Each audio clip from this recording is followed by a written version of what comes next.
Gracia y paz a todos ustedes, de Dios nuestro Padre y del Señor Jesucristo. Seguimos estudiando la Confesión de Fe Bautista de Londres 1689. Ya estamos en los últimos capítulos. Hoy nos toca el capítulo 30 de la Cena del Señor. Vamos a orar para que el Señor nos guíe. Oremos. Gloria a Dios y Padre eterno, alabado sea tu nombre en el cielo y la tierra. Te doy las gracias por tu bondad infinita demostrada cada día en nosotros, en nuestras vidas. Gracias por este tiempo que permites que podamos reunirnos por medios virtuales para estudiar tu palabra, con el fin de conocer más de tus propósitos que tienes para con nosotros. Que tu Espíritu sea el guiador en la exposición de tu palabra de manera fiel y verdadera. De igual manera que tu Espíritu abra los corazones, los oyentes, para un mejor discernimiento y aplicación del Evangelio, que conozcan de tu Hijo amado, de Jesucristo, de la obra redentora que hizo en la cruz. Que el Espíritu Santo conmueva sus corazones y los traiga, Señor, a tus pies. Bendito seas, Padre eterno, te lo pido en el nombre de nuestro Señor Jesucristo. Amén. La pregunta para hoy solamente vamos a ver el artículo 1. Y la pregunta para hoy tenemos que mencione 5 razones por las que Cristo instituyó la Cena del Señor. Mencione 5 razones por las que Cristo instituyó la Cena del Señor. La introducción tenemos que la Cena del Señor es una ordenanza que celebramos en nuestras iglesias. Pero ¿sabemos su verdadero significado y alcance cuando lo hacemos? Posiblemente como cristianos no estamos cumpliendo con nuestras responsabilidades en la participación de la Cena del Señor. Vamos a responder todas estas interrogantes a través de la Biblia en el capítulo 30. Veamos el artículo 1.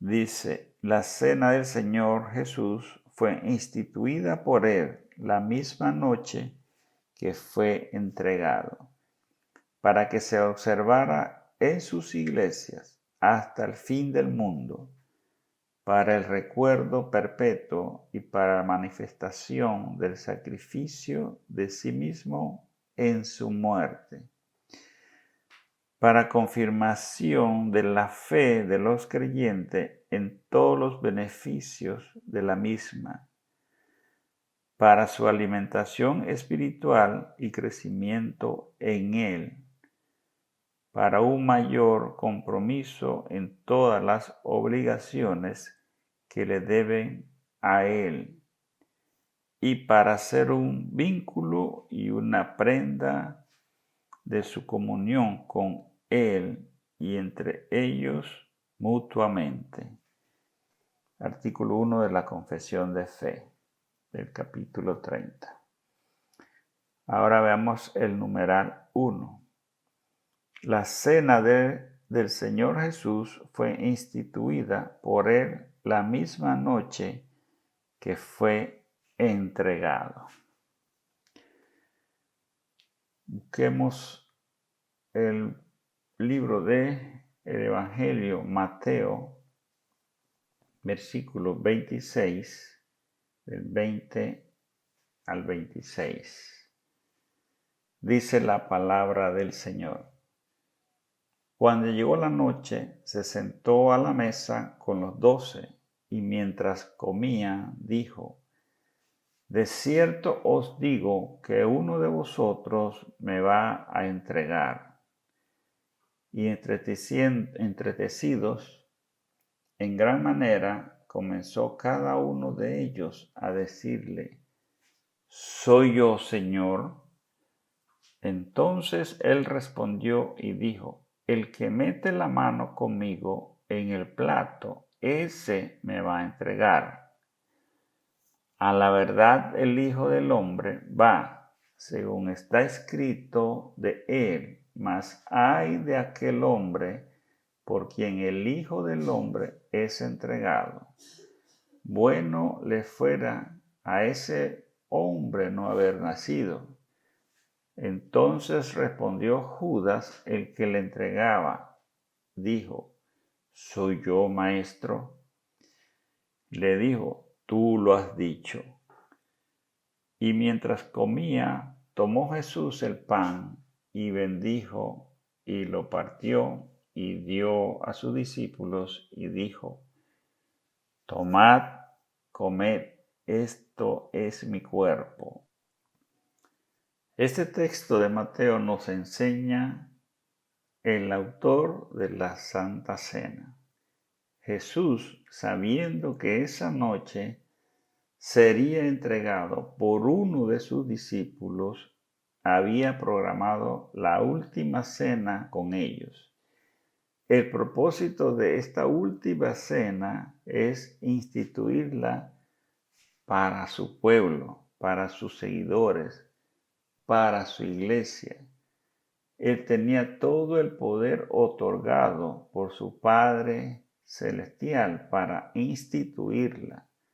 Le había dado toda la potestad mientras Él estaba aquí en la tierra y siempre la ha tenido. La iglesia o el cristiano no puede desobedecer este mandato por nuestro Señor Jesucristo.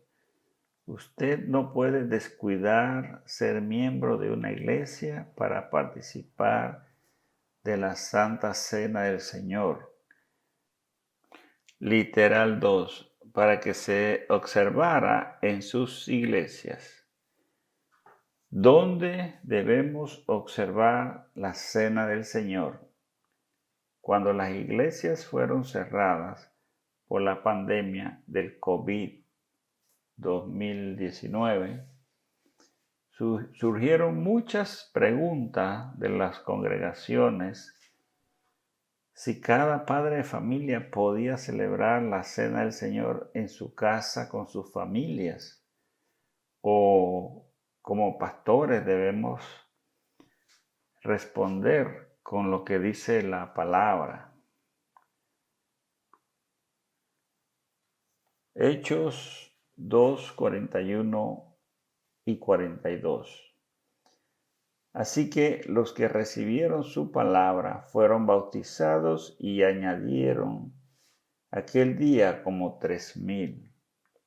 Y perseveraban en la doctrina de los apóstoles, en la comunión unos con otros, en el partimiento del pan y en las oraciones. La cena del Señor fue dada para que sea observada solamente en las iglesias. Es una ordenanza para la iglesia, no para la familia, ni para el pastor individual, ni para el cristiano, ni para el Estado. Debe ser administrada bajo los auspicios de la iglesia, que es la que debe cuidar quienes deben ser admitidos en la mesa del Señor. La iglesia primitiva así lo hizo. Eran bautizados y compartían el pan en comunión con todos los que eran cristianos y creyentes. En 1 Corintios capítulo 11, versículo 17, dice: Pero el anunciaros esto que sigue no os alabo, porque no os congregáis para lo mejor, sino para lo peor. Vamos a leer hasta el 22. Pues en primer lugar, cuando os reunís como iglesia, os oigo que hay entre vosotros divisiones, y en parte lo creo, porque es preciso que entre vosotros haya disensiones, para que se hagan manifiestos entre vosotros los que son aprobados.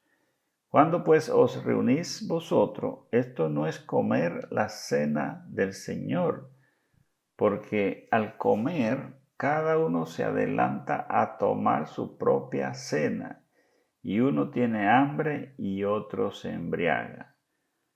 Pues que no tenéis casa en que comáis y bebáis, o menospreciáis la iglesia de Dios, o avergonzáis a los que no tienen nada. ¿Qué os diré? Os alabaré, esto no os alabo. Veamos ahí el 33 y 34. Así que, hermanos míos, cuando os reunís a comer, esperaos unos a otros. Si alguno tuviere hambre, coma en su casa, para que no os reunáis para juicio. Las demás cosas os las pondré en orden cuando yo fuere. Aquí vemos a Pablo ministrando a la iglesia de Corintio, porque tenían un desorden en lo que era la cena del Señor. Un desorden porque no cumplían con la palabra de Dios. La hacían por solamente cumplir un mandato, pero no lo hacían con el verdadero propósito. Así que eso es para nosotros. El por qué la cena del Señor se tiene que hacer en la iglesia y no en otro lugar.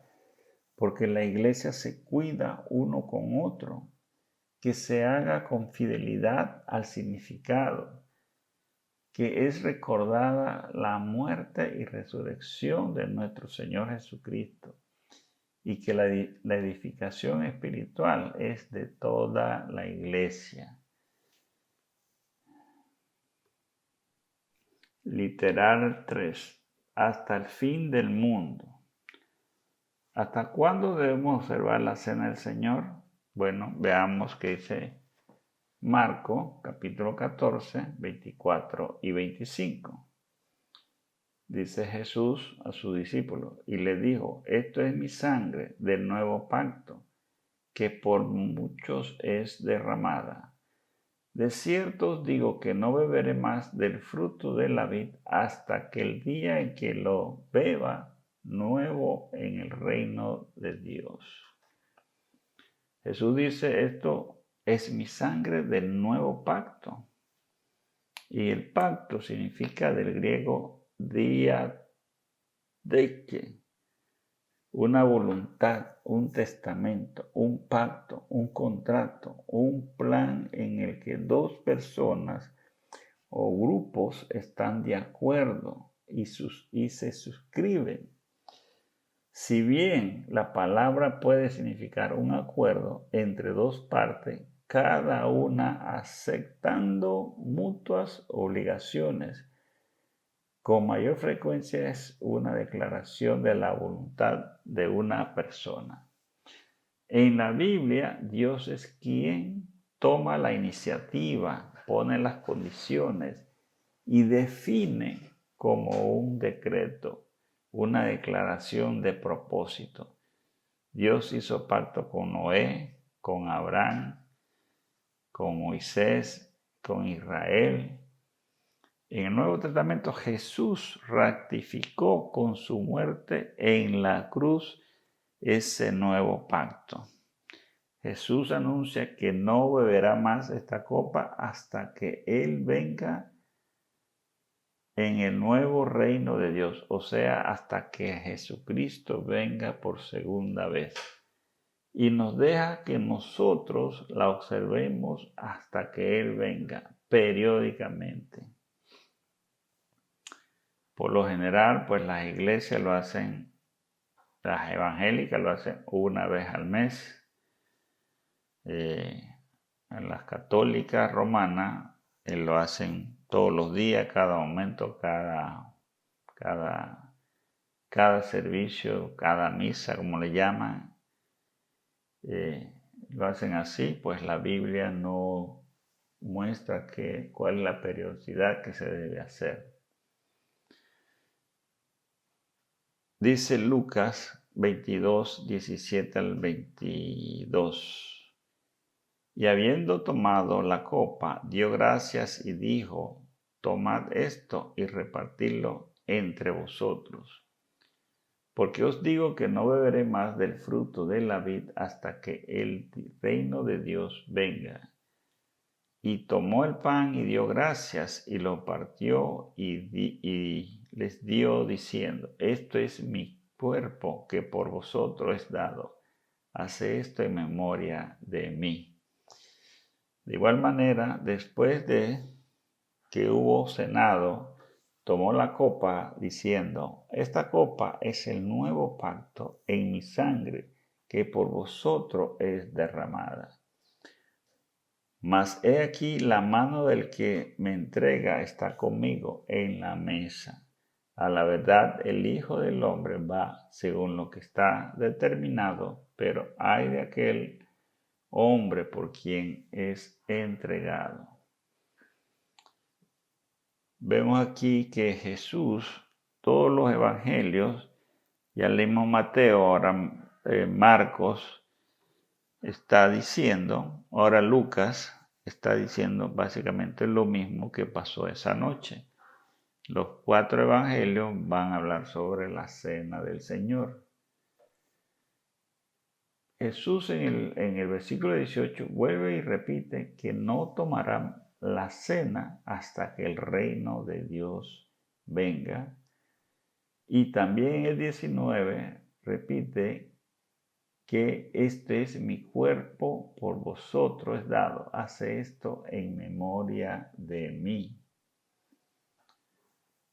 O sea que en memoria del Señor Jesucristo. O sea que todas las iglesias que creen en Jesús tienen que observar la Santa Cena del Señor en su memoria para recordar su obra redentora y también para recordar su regreso, su próxima venida, que será la victoria de la iglesia. Veamos literal punto 4. Dice: para el recuerdo perpetuo y para la manifestación del sacrificio de sí mismo en su muerte. Estamos hablando que la cena del Señor es para el recuerdo perpetuo, para la manifestación del sacrificio de sí mismo en su muerte. Busquemos Mateo 26, versículos 27 y 28. Dice la palabra: y tomando la copa y habiendo dado gracia, les dio diciendo: bebed de ella todos, porque esto es mi sangre del nuevo pacto, que por mucho es derramada para remisión de los pecados. El pan y el vino son símbolos que debemos recordar todos los seguidores de Cristo. Los tiempos de su sacrificio redentor del nuevo pacto. La cena del Señor recuerda a los que participan en ella la muerte, resurrección de nuestro Señor Jesucristo y además anticipa su retorno. Dios inaugura soberanamente el nuevo pacto, la sangre. Jesús usó la ocasión de la cena pascual para inaugurar el nuevo pacto. El simbolismo de la cena pascual bajo el antiguo pacto estaba a punto de ser plenamente satisfecho por medio de la crucifixión de Cristo.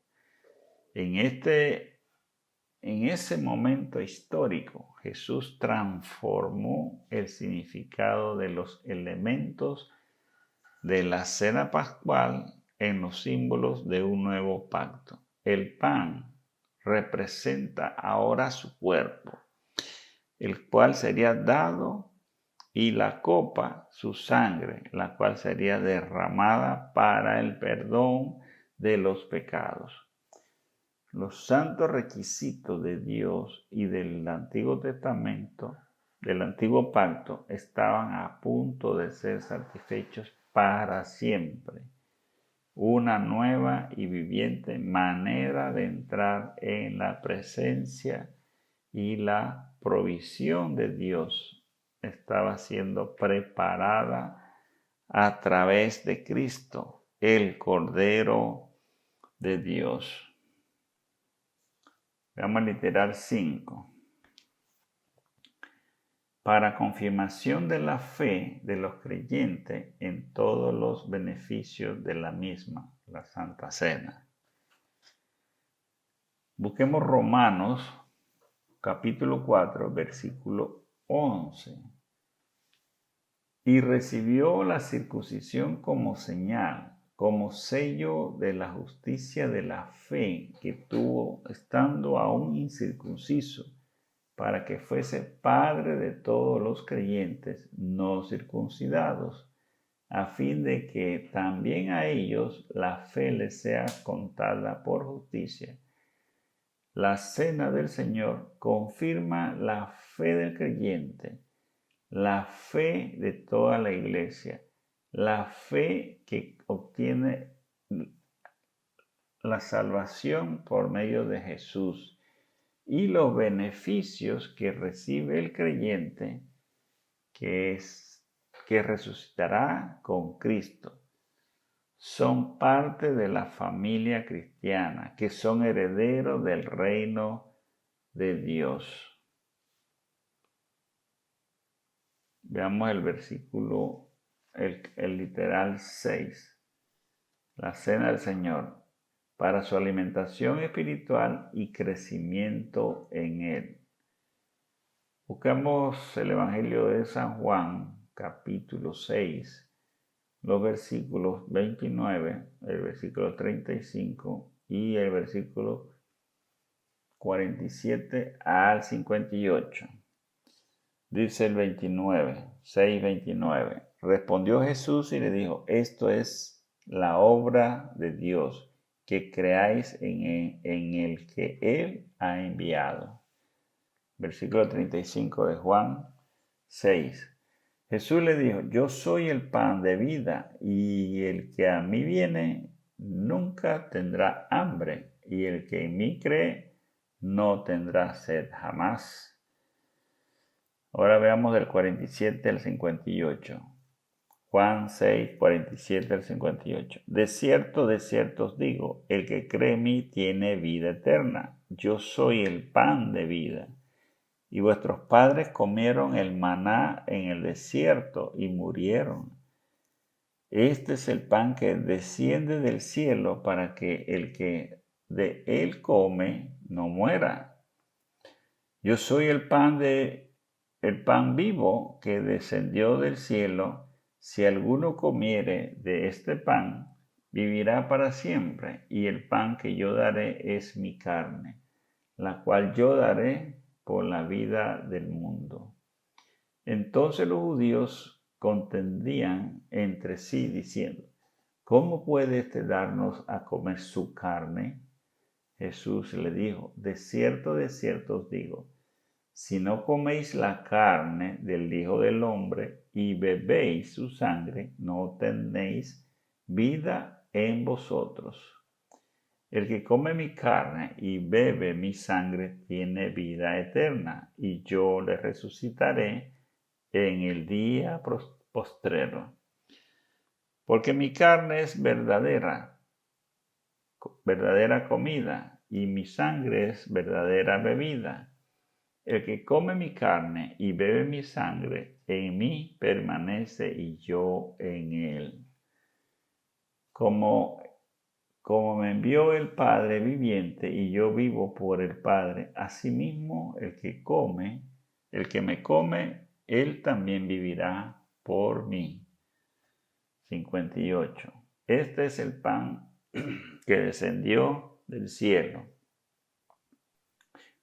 no como vuestros padres comieron el maná y murieron. El que come de este pan vivirá eternamente. Yo soy el verdadero pan de vida. Él es el verdadero pan celestial, el poder sustentador de la vida. Creer en Él significa participar de Él. Comer la carne de Jesús y vivir y beber su sangre debe ser entendido espiritualmente, no físicamente. Estas expresiones aluden a la violenta muerte sacrificial que Él sufrió y a la necesidad que tienen los creyentes de participar de los beneficios de su muerte, acercándose a Él y creyendo en Él. Aunque no deba verse como obligación de participar en la cena del Señor para obtener la salvación, sí enseña la importancia vital de la comunión para fortalecer el alma, traer sanidad a la vida y dar testimonio a nuestra fe. Veamos el literal 7. Dice, para un mayor compromiso en todas las obligaciones que le debe a Él, busquemos 1 Corintios, versículo 11, 25. Asimismo tomó también la copa después de haber cenado, diciendo, esta copa es el nuevo pacto de mi sangre. Hace esto todas las veces que bebieres en memoria de mí. Hasta ahí la palabra. La cena del Señor, cuando la observamos, también tiene un significado de compromiso de nuestras obligaciones con nuestro Salvador Jesús. Estamos comprometidos a dar testimonio de ese evangelio que Él representa, por el cual Él fue sacrificado. Nuestra obligación es ser fiel en el perdón de pecado que Cristo hizo en nuestras vidas. Serle fiel en todo momento. Cuando estamos en comunión con otros hermanos o en otros lugares, debemos de demostrar que realmente hemos nacido de nuevo. Ese es nuestro compromiso, nuestra responsabilidad, nuestras obligaciones. Veamos el literal 8. Dice, literal 8, y para ser un vínculo y una prenda de su comunión con Él y entre ellos mutuamente. Busquemos 1 Corintios 10, capítulo 10, versículos 16 y 17. Dice la palabra del Señor, la copa de bendición que bendecimos no es la comunión de la sangre de Cristo. El pan que partimos no es la comunión del cuerpo de Cristo. Siendo uno solo el pan, nosotros con ser muchos, somos un cuerpo, pues todos participamos de aquel mismo pan. Hasta ahí la palabra de Dios. La importancia del pacto de comunión, la sangre, la celebración de la Pascua iba a ser la última cena que Cristo compartiría con los discípulos antes de su muerte. Fue también el marco que el Señor escogió para transformar el significado de la copa y del pan dentro del concepto del nuevo pacto. Ahora, el recibir la copa es participar en la sangre de Cristo. Y el partimiento del pan es participar en su cuerpo. El misterio relacionado con la comida del pacto va más allá del vínculo de Cristo con el individuo. Los participantes de la cena del pacto se unen también en el cuerpo y en la sangre de Cristo. Las bendiciones y las responsabilidades del pacto se extienden, por tanto, horizontalmente a aquellos que participan juntos de Cristo y en la misma medida que unen verticalmente a Dios y al creyente en Cristo. Esa es nuestra unión con Cristo, nuestro Salvador, mediante la cena. Aplicación, tenemos que, 1, la cena del Señor fue instituida por Jesús como un nuevo pacto. 2, la cena del Señor solamente se debe observar en las iglesias. 3, las iglesias deben observar la cena del Señor hasta que Cristo regrese. 4, en la cena del Señor recordamos su misión en la tierra, que fue su sacrificio por nuestras deudas, por nuestro pecado, por nuestra salvación. 5. En la cena del Señor estamos confirmando la fe y la comunión en Cristo. ¿Y usted qué le impide tomar la cena del Señor, mi querido hermano? Ya sea que vaya a la iglesia o que esté en su casa o que usted se llame ser un cristiano, pero no participa en la cena del Señor, entonces, ¿qué le impide a usted tomar la cena del Señor? Oremos. Señor, en tus manos nos ponemos en estos momentos para que perdones todas nuestras deudas y nuestras faltas que tenemos contra ti. Guárdanos del maligno que interfiere en nuestra comunión contigo. Permite que tu iglesia pueda alabarte siempre, observando la cena del Señor con toda fidelidad, participando de la comunión con Cristo, de su muerte y resurrección, glorificando tu nombre siempre. Pedimos por la restauración de los hermanos que aún no tienen el privilegio de participar en la cena. Gracias por la providencia a tu pueblo y la salvación a tu iglesia. Oramos por todos los enfermos para que los consuele, los fortalezca con tu espíritu. Proveer esperanza espiritual, sanación. Que sea tu voluntad, Padre. Bendito sea tu nombre. Te lo pedimos en el nombre de nuestro Señor Jesucristo. Amén.